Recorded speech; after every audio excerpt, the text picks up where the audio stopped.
Hi folks, today I am going to show you 4 methods for herringbone stitching and how to use them on your Viking Age kit. I recently did a deep dive video on the evidence for herringbone in the Viking Age, and after that video quite a few people have asked me for tutorials on those methods, so that's what we're going to do today. If you haven't seen that video yet, I recommend watching it afterwards. I'll pop a link up for you at the end and in the description. In that video I talk about how stitch diagrams can be deceptive, how they blow up the stitches and space them out really widely to make them easier to learn, which it does. However, that distorts the final stitch that you get at the end, so we're going to look at that in this video and I'm going to show you examples of how that works. We are going to cover simple herringbone. That's the stitch used to hold down hemmed edges on examples from Hedeby and York. More complex herringbone found covering seams on the Mammen cushion and Skjoldehamn garments. A looped variant found covering a seam on a cap from Leens in the Netherlands. And a variety of the same stitch worked in a very different way on the edge of a cuff from High Hedeby at York. I've used these stitches once before on this tunic here that I'm wearing now, and it's time for me to do the same stitching on the shirt underneath. It's a different fabric. I'm going to be using linen thread because I've made my version in linen, and so I need to get back up to speed with the stitch, which makes it a perfect time to do this tutorial. Each time that you do the complex versions of these stitches, it's really worth just doing a quick sampler, even if you've fully got the hang of the stitch, just to figure out how it's going to work with that fabric and that thread, because the width of the thread and type of fabric will change the tension in the stitch and how it looks on the final piece of work. So doing a little bit of practicing is always worth it. I've decided that I'm going to make a stitch sampler today as part of making this video, so that I can use it for showing other people what these stitches look like in the future. So come with me and I'll show you where we're up to. For my sampler, I've made this base piece of fabric with 3 different seam types to demonstrate on. Firstly, we have a flat felled seam, which is a running stitch with the seam allowances pressed out to either side. You can see what that looks like on the back there. Now, this is fluffy because it's a selvage edge. I haven't folded it under like I normally would do with these hems here to prevent fraying with the linen fabric, because there's no risk of it unravelling as it's a selvage. The second seam that I have to practice on is this standard felled seam here.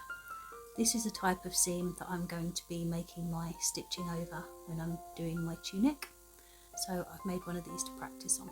It's always worth having a go at that, because as you can see, with this type of seam, all of the seam allowances are folded over to one side, which makes this bit a little bit thicker than this bit over here, which does make a slight difference when you're doing the stitching. So I'd recommend having a go at doing that if you're going to be stitching over a seam like this.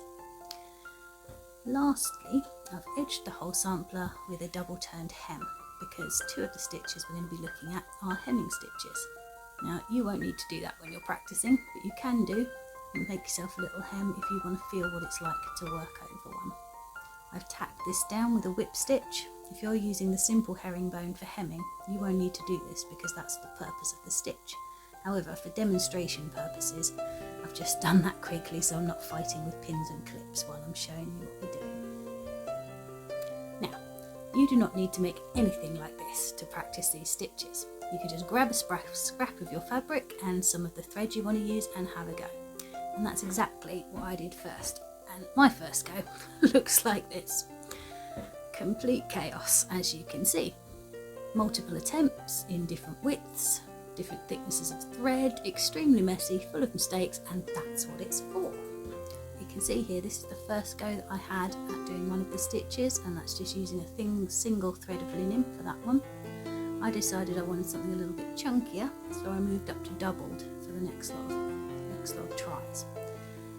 This one here is a triple stitch. You can see how much thicker it is than the doubled one just under there. So at this point, oh look, there's a pretty coloured one. I've had a go there in 2 different colours of thread just to see what it's going to look like. And even though this takes a little while, it's well worth doing, because it gives you a lot of experience with how the stitch feels, how it works, and how it's going to look at the end when you're finished. So especially if you're starting with a different type of fabric to you're normally working with, so you're going to be working on wool instead of linen for this one, we're going to have a go and we're going to see what each stitch comes out as, with different thicknesses of thread and different widths. And that way, when you do start on your actual piece, you should hopefully be a lot happier with the results. Okay, so now you've got a bit of insight into how I get to grips with doing new stitches and getting the hang of them. Let's go and have a look at the 4 types of herringbone stitching we're going to be learning today. Come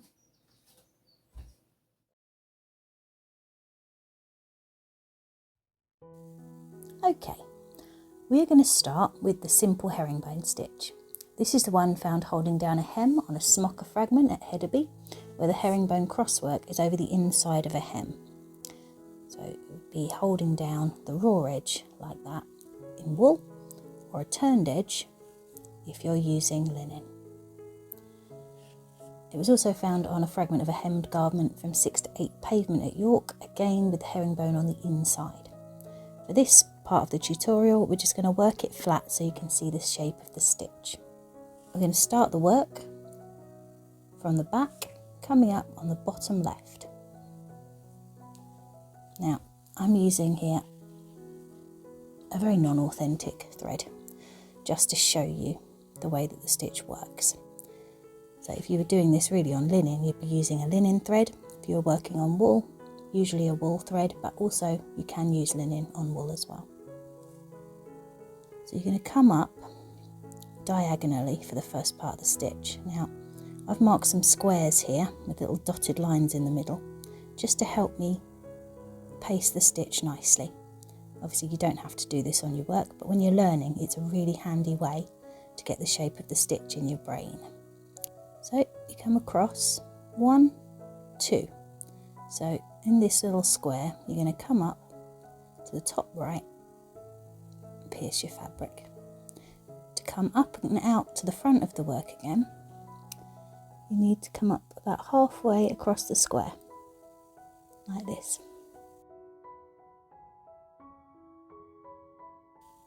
Pull your thread through,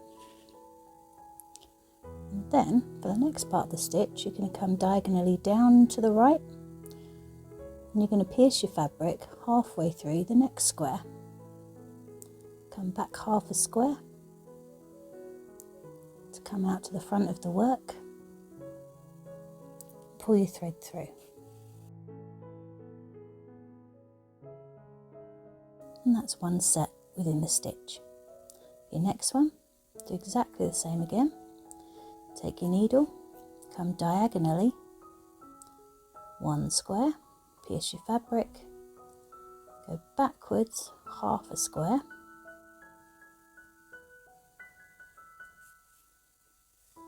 bring your thread through,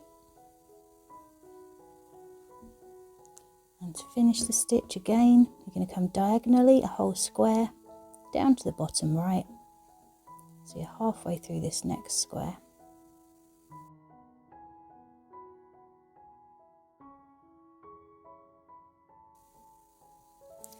And finish your stitch.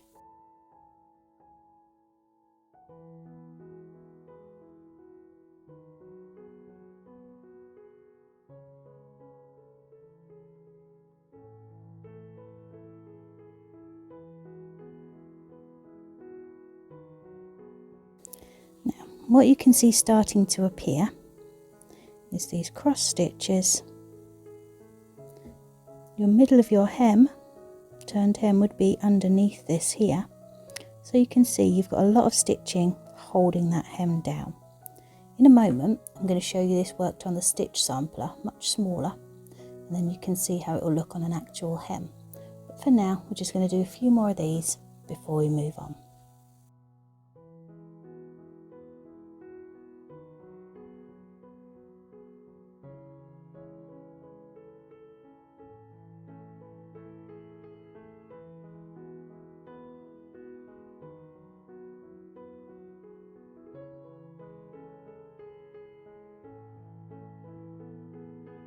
Now you can see quite a lot of the time I'm having to flip the cotton out of the way so that it doesn't end up in the wrong position in the stitch. So when you're going upwards, you want your thread to be below your stitching.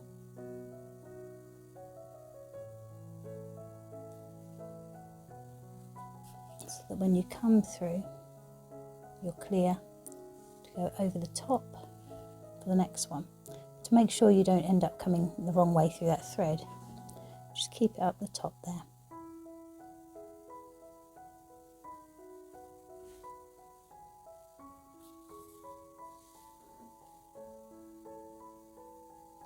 And you come through free and ready to cross over again. Just finish that off for now.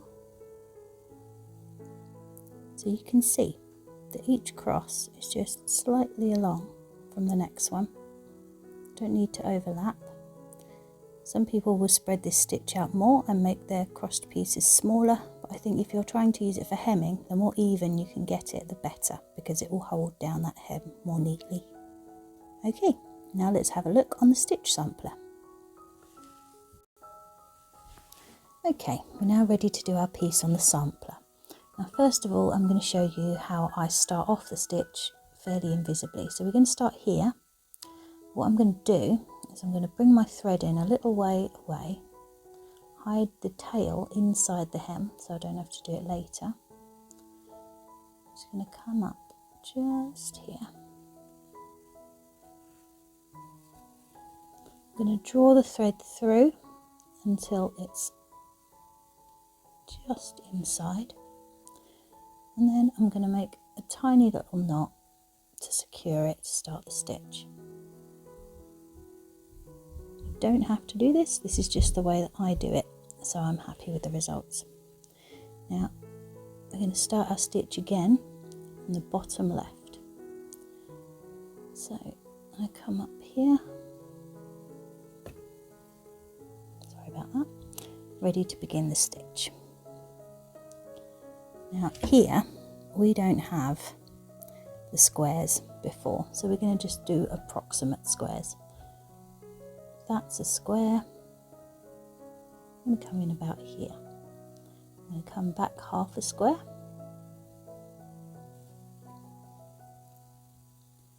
Draw my thread through. Then for the second half of the stitch I'm going to come down. Imagine my square coming to about there.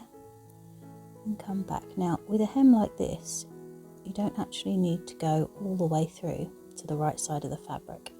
You can just tack through the upper surface of your turned hem. And then you only have one layer of running stitches showing on the other side. You don't have to do it that way, but I like to. Looking at your squares, you're going to come back to about there, halfway.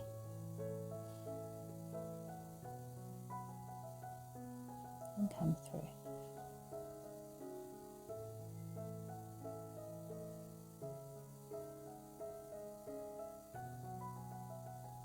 Count your half squares. Come back halfway. All the way through. Before you start your next stitch, make sure you're happy with the tension.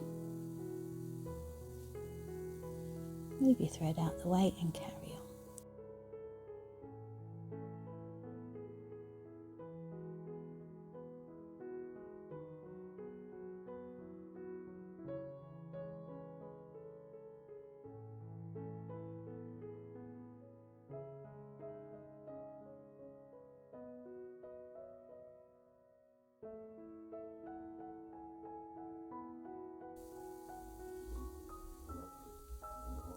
The more you do this, the easier it gets and the more even your stitches will be. You can go even smaller than this. You can take it right down so that your herringbone comes just to the edge of the hem and is worked in extremely small stitches. Just feel what's going to work best for you and your project. If I show you on the other side here, this is what you'll see on the other side. You've got your single line of what looks like a running stitch on the outside of the work, or the right side. In this example, there's nothing here because we are just using this side of the hem. However, if you were going all the way through, you would see parallel lines of running stitches going along there as well. Now, I'm not going to show you doing the entirety of this thing because it will take some time. So we're going to leave that here now and move on to stitch number 2.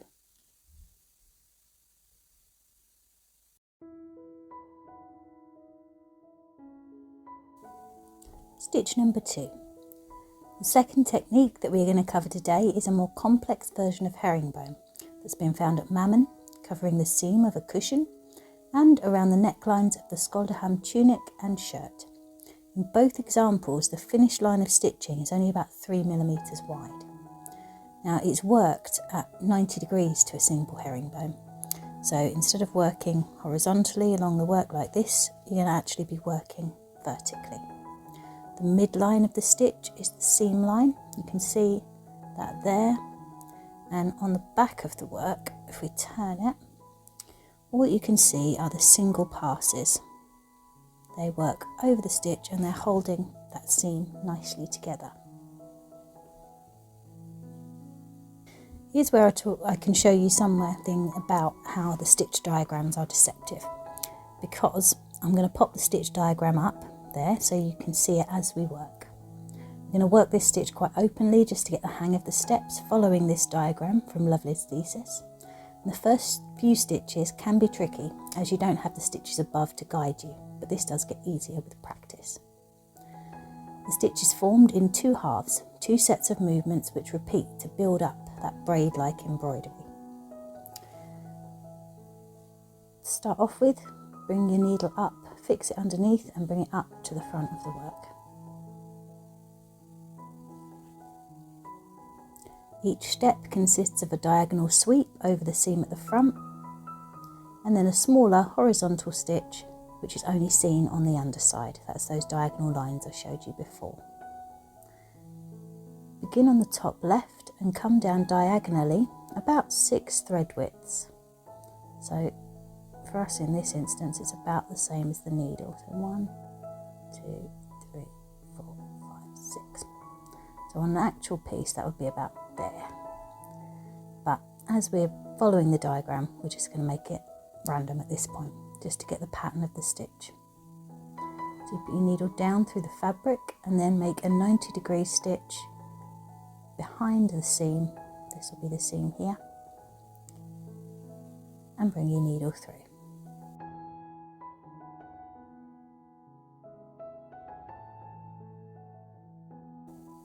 Step 2, to make the other half of this stitch, we're going to repeat this motion but inverted, coming up from the bottom left, crossing to the top right.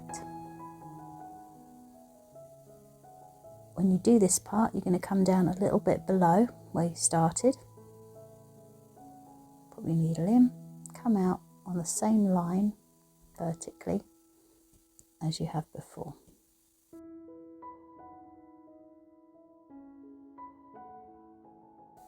And just compare how that looks to our stitch diagram there.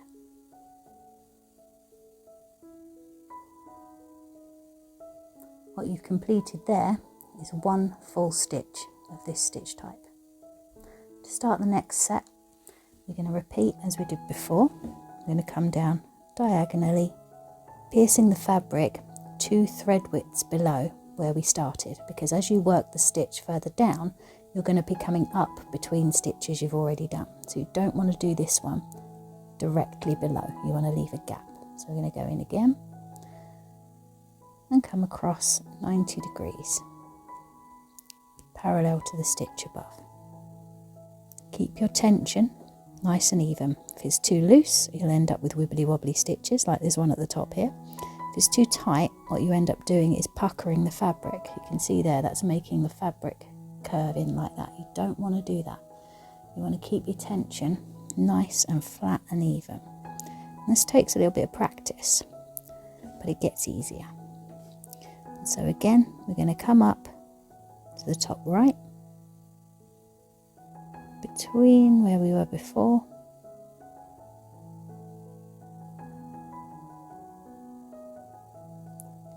in the middle of these 2 stitches here.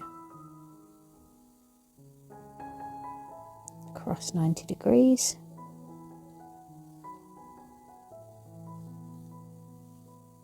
So once that second part of the stitch has crossed the seam line and comes up between the other 2 again, that finishes your second set. Once you're ready to do the third set, you can start to use the stitches already in place to guide you. So come down leave one thread width there, begin your stitch, come across horizontally 90 degrees and through, and then to place the second half of this stitch you're going to count up 2 thread widths and go between these two here. So you're coming just above this second stitch there, and you're going to come out above 2 there. So although this stitch here isn't actually made yet, you're counting this part as part of the stitch. You're going to come up at what is 90 degrees just above this one here, and then you repeat this pattern to create your braid. So we're going to count down a thread width, pop in here, come across, making sure you've left a little thread width on that side so you're nice and horizontal. To find where you come up, you're going to count up 1, 2, pop in there, and pop out on the other side, 1, 2, up here.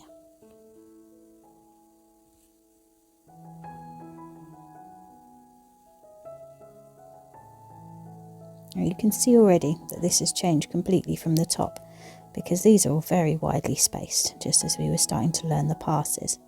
And now what we're getting is a much tighter braid here. Now because this is so wide for demonstration purposes, it doesn't look anything like the actual stitch will.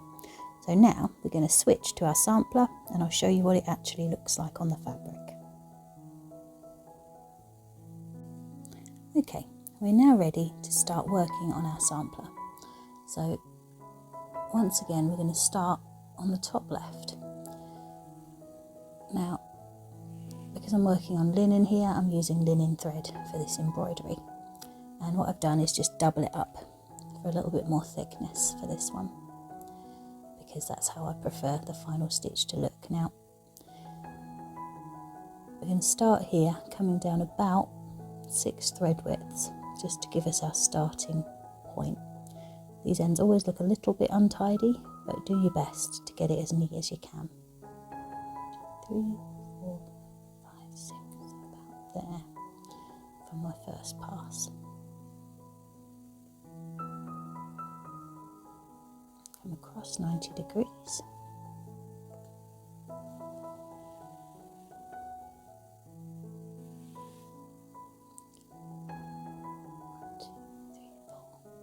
Come up 4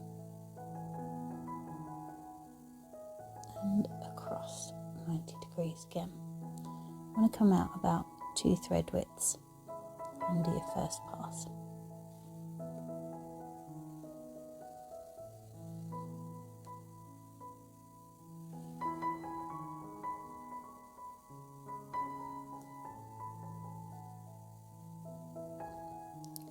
Come down 2, so just leaving enough gap to get in between those 2 stitches when you come back up.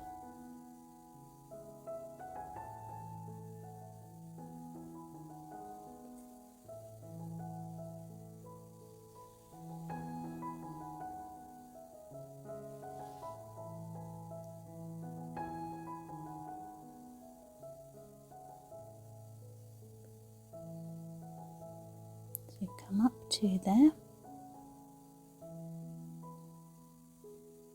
Going to come out 1, 2, just above there.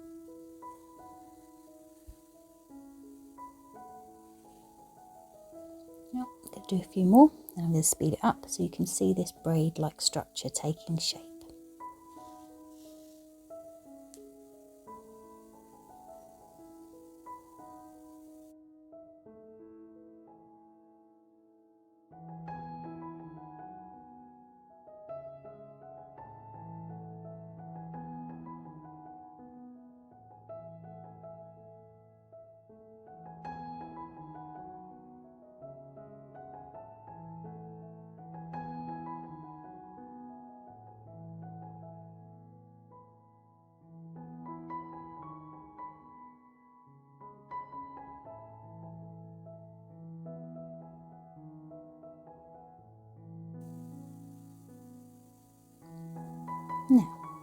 What I'm going to do next is just show you what this can look like with 2 different coloured threads, just so you can see the structure a little bit better as we go along.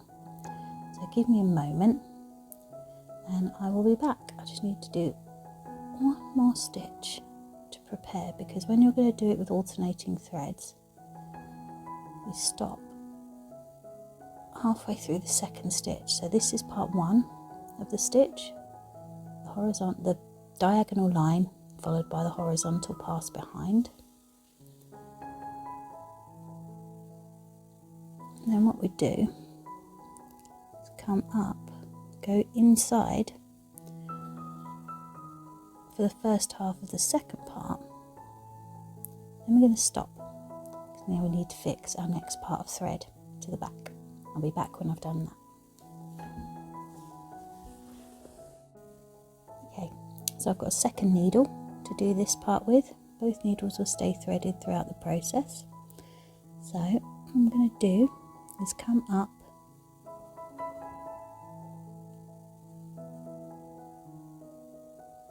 again, 1, 2, you're coming up above 2 stitches. We're going to do a complete set of these stitches and then switch back to our other thread. So we're going to come down the thread width, out and across,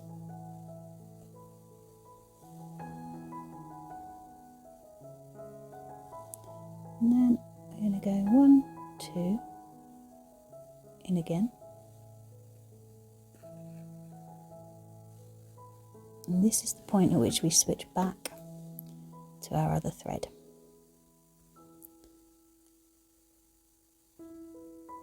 Come out, as you can just see there, 1, 2,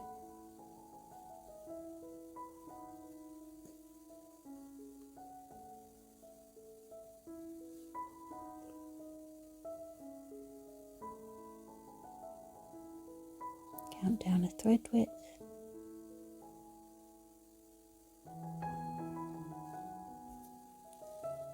that's part 1 of the stitch, 1, 2, pop back in just above that yellow one there.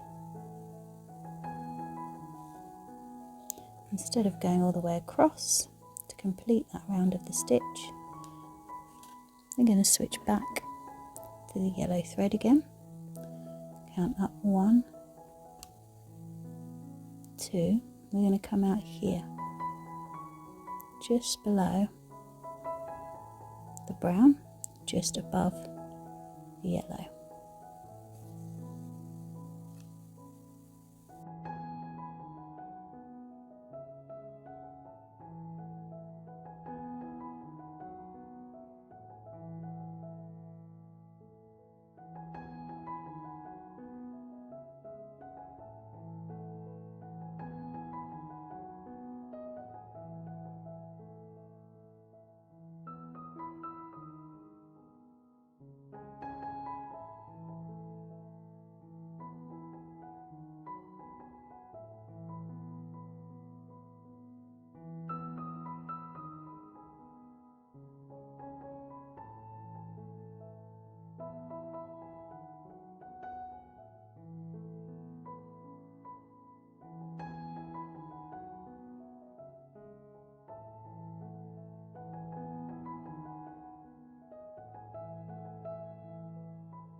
And now I'm just going to continue with the brown again. I'll do another little spot of brown and yellow towards the end as well, just to even out this particular seam.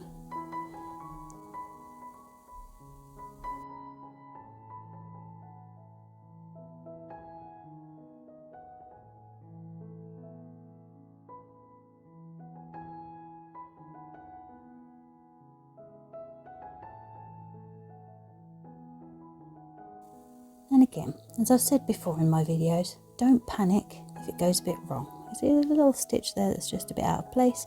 Some of it's quite wonky. Your technique will improve the more you do it. However, don't panic if you're working on your final piece and it goes a little bit wrong. I don't know if you can see here, I hope you can. I'm going to put the pictures up, but there are irregularities in the actual finds as well. Even Vikings went a bit wibbly with their stitches, so don't panic. If you're having a go at this, that's amazing. Give yourself some credit, alright? Now again, I'm not going to show you doing the whole thing. I'll show you what that looks like at the end when it's all finished. I'm going to move on now to stitch number 3.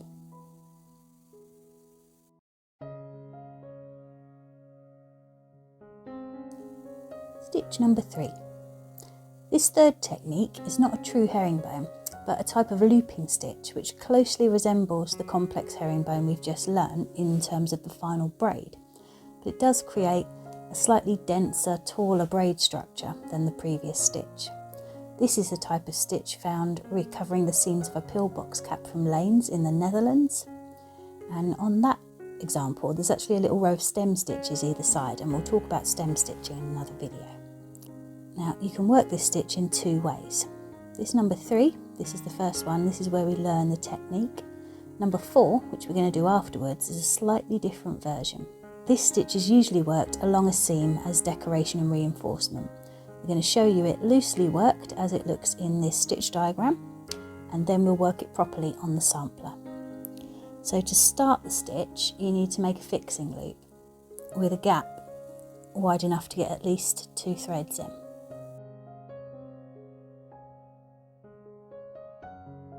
That's our fixing loop. Get that as close to the middle as you can. Now to start the stitch, we're going to come up just below and to the right. Now to make this stitch, we're going to cross the work. We're going to go through our loop here. That's part 1. And then to complete the stitch, we're going to come back across our work, come down just below our first stitch,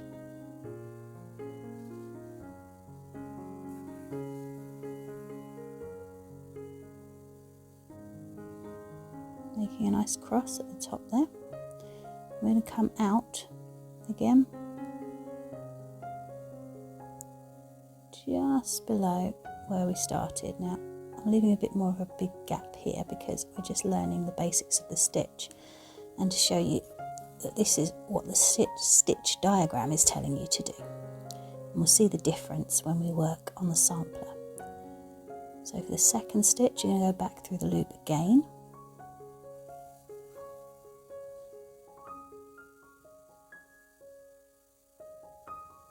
and then you're going to come down in there, straight across, bringing that thread down below the work.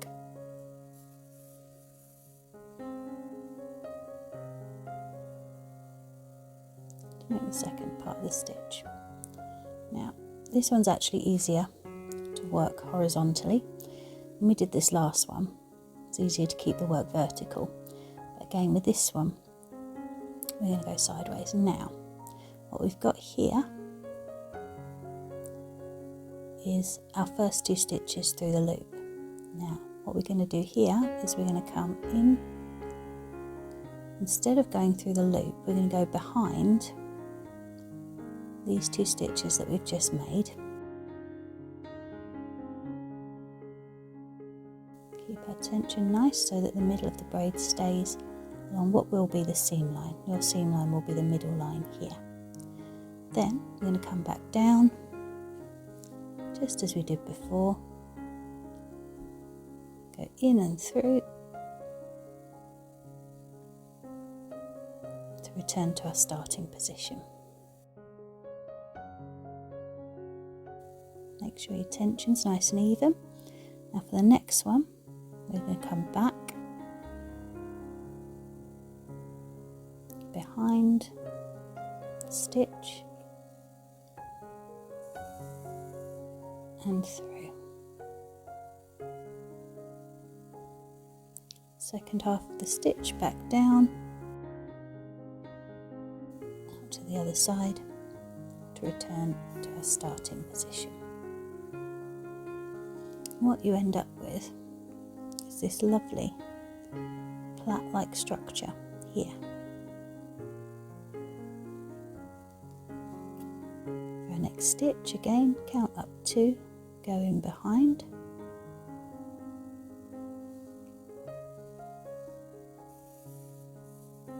I find it quite helpful just to cover that line of stitching just as until the end, so I'm not pulling it as I'm working.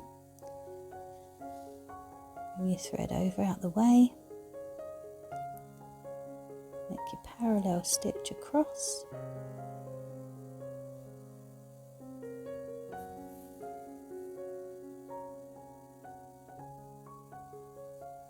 And there we go. You can see that plait structure. You can see how it's higher up than this. It's definitely more 3D than the other stitch.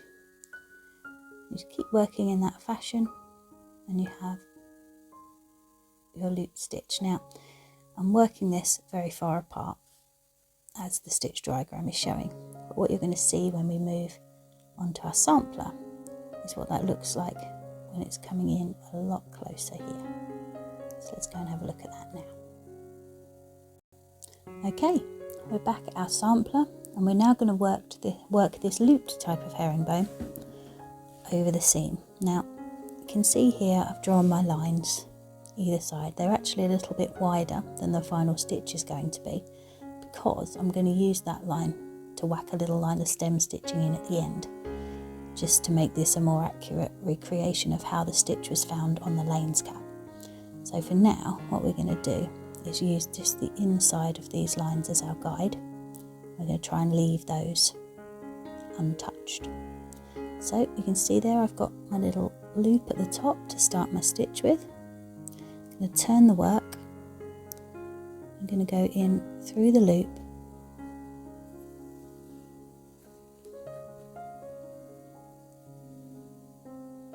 across the loop again to finish the stitch. Now getting this bit lined up is quite important, so that's the stitch line to begin. We're going to be moving down 1 thread width to finish this stitch, so we get that lined up nicely.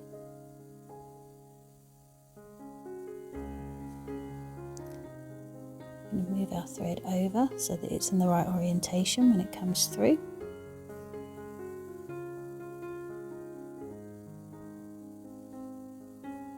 And we come down to there.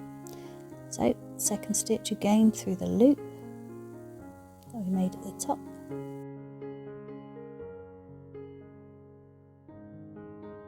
Pop our needle in just inside these lines. Come straight across and out, just below the bottom of our last stitch. Ease your threads into place. Now, this is much harder when it's very small, but again, with practice, it comes a lot easier. So for our next stitch, we're not going through the loop anymore. We're going to go just underneath, not through the fabric. You can see there, I've just caught the bottom of those stitches to pop out up the other side. And to complete the stitch, come in a horizontal stitch straight across the seam and underneath.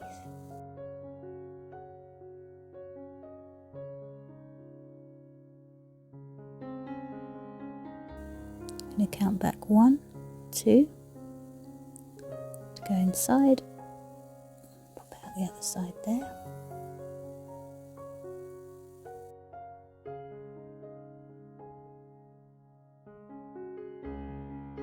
It's much harder to see with this fine thread than it is with the thick one that I showed you with at the beginning, which is why I did it.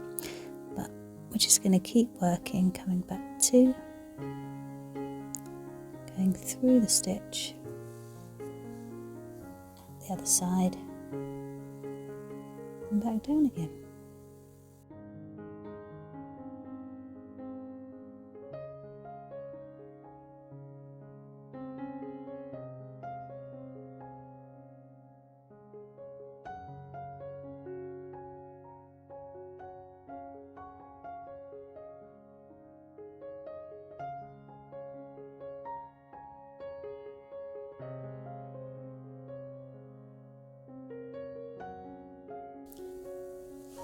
my spacing and stitching on this tends to get an awful lot better when I'm not trying to do it in front of a camera.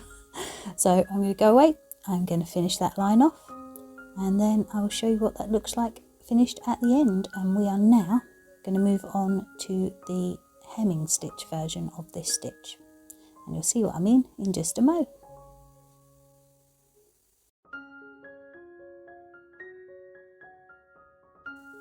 Okay folks, this is technique number 4, and this last technique uses the same stitch as we just learnt, but works it over the edge of a hem to encase the edge. Now you could work this to encase the raw edge of a fabric if you wanted to, a single turned or even a double turned hem. This technique was found on a cylindrical textile fragment from 28 to 29 Gate, York, described in York Archaeological Trust report number AYW3 by McNabb and McCormish, and that's in 2004, and it was found with this needleworked braid running along the edge. The stitch is actually worked in the same way, but it looks quite different, as the cross part of the braid will end up running along this edge here, while the lengths are extended down to encase the turned hem. You're going to start in exactly the same way as you did before by making your fixing loop at the top here. Now, when we're doing the braid, if you imagine you're looking at this one, but from the top. So the wrong side of your work, the inside of your work, is what we're going to think of as the right hand side. The right side of the work will be your left hand side. A little bit confusing, but it'll make sense once we start. Okay, so we're going to come down to form the top of the loop and pop out. If you imagine this fold line here is the end of your turned hem, that's where we're going to pop out. If you're doing it over a raw edge, you just decide on a width and work to that. As we did just here, we're going to start on this side, come up, through the loop and down. Now on this turned edge, that looks like coming up here, through the loop, coming back over to the front of the work, and then down through to the other side again. So this long back stitch on the end here, if I show you what it looks like there, it's just rows and rows of straight stitches there. That's actually going to be very, very short and just go from one side of the fabric to the other. So we're going to come up through the loop, back across ourselves, down to our chosen line here.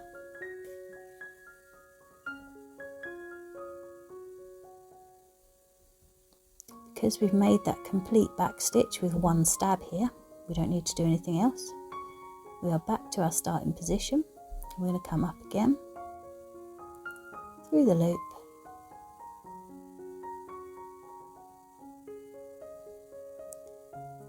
back down to our starting position.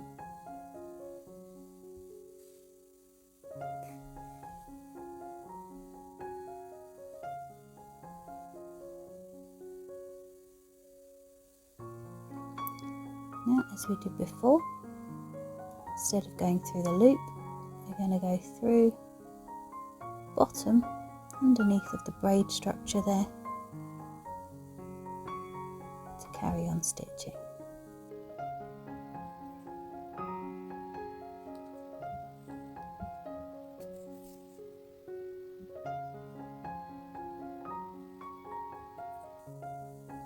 One, two.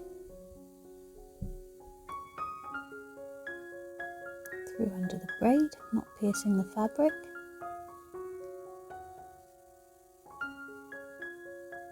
See, on that side it looks exactly the same. Down again.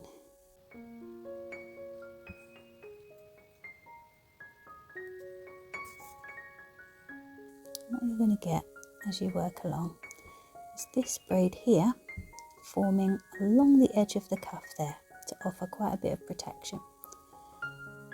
Now with this, you've got to imagine if there's any wear on this and eventually something snaps, then your whole lot's going to come undone eventually. This is why I would often use a separate braid that's whip stitched on to protect the edges. But if you're doing a very high status kit, you can work this stitch in silk, you can work it in brightly coloured linen, all sorts of things for a high status kit where it would possibly be replaced as soon as it starts getting worn rather than replacing the braid. This is a really interesting stitch to use.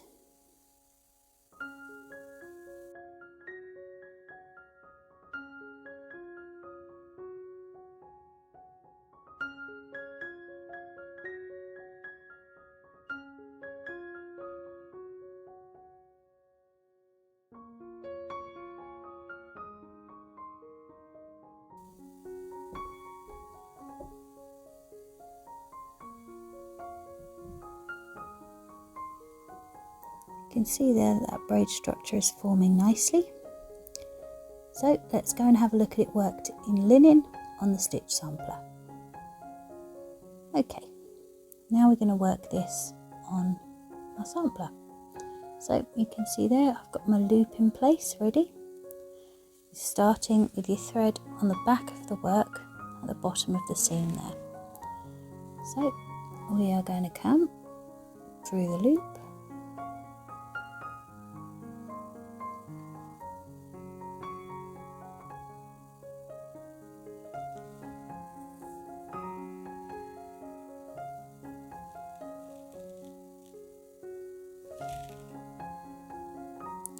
Straight down, encasing our entire hem.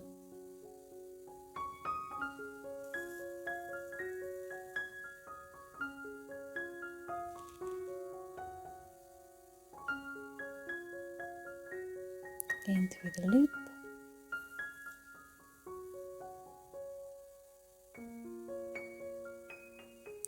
Bringing our thread all the way over, encasing that entire hem.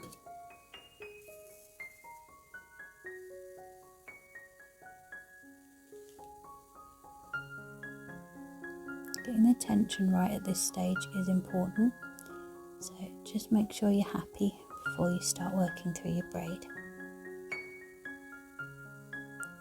1, 2,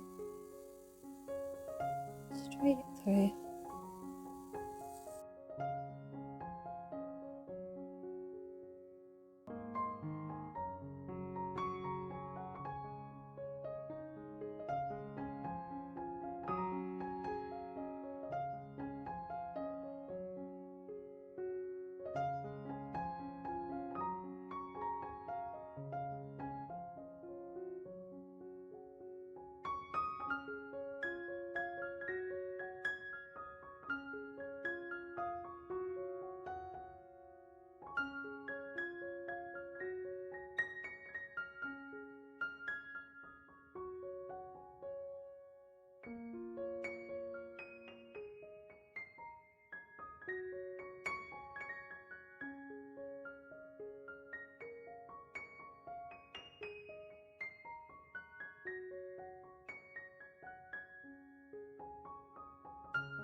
And you can see there how absolutely teeny tiny the actual braid part is on this final piece of work.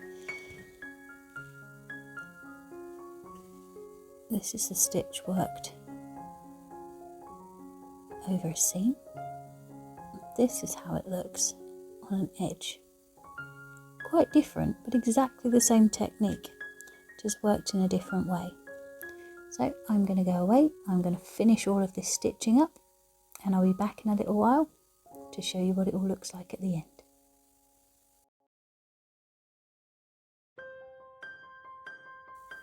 And here we have the finished sampler. What you can see first of all is the right side of the work with a simple herringbone.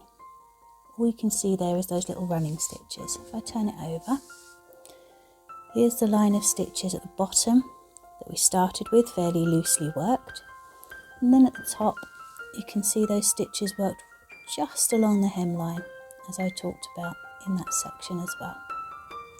Secondly, you can see this line of braiding running along here.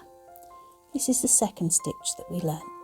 This is the stitch that was found over the seam on the Mammen cushion and on the tunic and undershirt at Skjoldehamn. Our third stitch is over here. This is the looped type of herringbone that was found along the seam on the Leens cap. This is the one that in the actual find had the 2 lines of stem stitches running up either side. I haven't got around to doing those yet.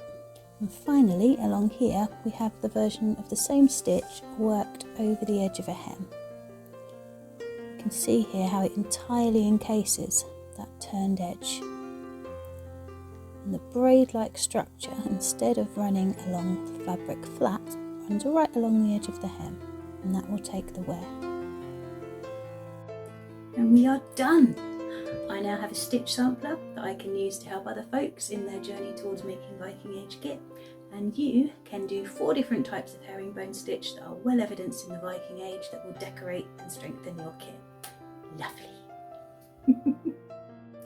As always, if you've got any questions, please pop them down in the comments. If you've got something helpful to share, brilliant, pop it down there for everybody to read. Or come over and join me on Facebook. I put up a post for every video that I make, and that's a great place to have more in-depth, detailed discussions on anything we cover in the videos here, or just to chat. Don't forget to check out the research links in the description, and if you haven't seen it yet, check out my deep dive video on the evidence for herringbone in the Viking age. If you've enjoyed this video, please give it a like and let me know, and if you want to see more, you can check out this playlist. Thank you so much for being here, folks. Have a fabulous day, and I will see you soon.